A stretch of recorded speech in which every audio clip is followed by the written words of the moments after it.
নাজমুন নাহার সামিয়ার লেখা কবিতা তুমি নেই।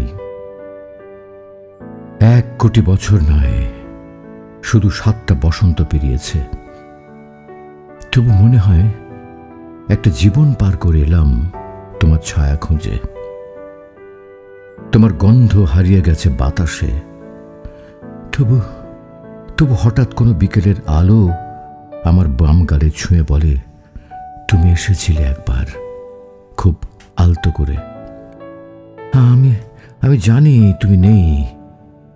তবু যে ঘরে আমি একা চুপচাপ বসে থাকি, ওখানে বাতাস ধীরে ধীরে তোমার নামে গান গায়। প্রিয়া ফুল ফোটে না আর জানালার গাছে, শুকনো পাতারাও তোমার গল্প জানে। আমার কবিতার খাতা খুললেই তোমার নাম উঠে আসে বিনা নোটিশে। কারো চোখে যদি তোমার ছায়া পাই, যেন বড্ড বেশি ভয় পেয়ে যাই। ভাবি, তুমি কি এখনো ঘুরে বেড়াও আমার এই নির্জন বাক্যে? তুমি নেই আমি জানি, তবু প্রতি রাতে আমার নিঃশ্বাসে একটা নাম ঢুকে পড়ে চুপি চুপি, যার শেষ অক্ষরটা তোমার।